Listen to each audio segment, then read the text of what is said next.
ওমর রাদিয়াল্লাহু আনহু একবার একজন বেদুইনের বুকের মধ্যে লাঠি দিয়ে আঘাত করেছিলেন। আঘাত করাটা তার জন্য জায়েজই ছিল ওই সময়, কারণ সে বিরক্ত করছিল বারবার। ওমর রাদিয়াল্লাহু আনহু রাষ্ট্রীয় বড় দায়িত্ব পালনে ব্যস্ত ছিলেন। এই সময় একজন বেদুইন এসে তার জামা ধরে টান দিচ্ছে, দিয়ে বলছে যে আমার কথা শোনেন, আমার কথা শোনেন। তিনি ব্যক্তিত্ব সম্পন্ন মানুষ ছিলেন, লাঠি দিয়ে একটু গুতা দিয়েছেন, দেখছো না আমি ব্যস্ত আছি। একটু পরেই তার চিন্তা হলো আমি কি জুলুম করে ফেললাম। একজন সাহাবীকে পাঠালেন তাকে ডেকে নিয়ে আসেন। সেই সাহাবী তাকে ডেকে নিয়ে আসলেন। এবার সেই ব্যক্তিকে দাঁড় করিয়ে ওমর রাদিয়াল্লাহু আনহু বলছেন, তিনি বলছেন এই লাঠি নাও, হাদা সদরি ইন আরাত, এই যে আমার বুক, তুমি যদি চাও আমার বুকে ওইভাবেই গুতা দিয়ে প্রতিশোধ নিয়ে নাও।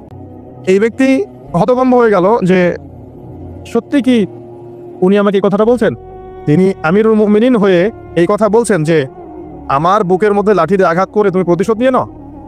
ওমর রাদিয়াল্লাহু আনহু বলছেন হ্যাঁ এটা করো, কিয়ামতের মাঠে আমাকে আল্লাহর ওয়াস্তে জবাবদিহি করায়ও না।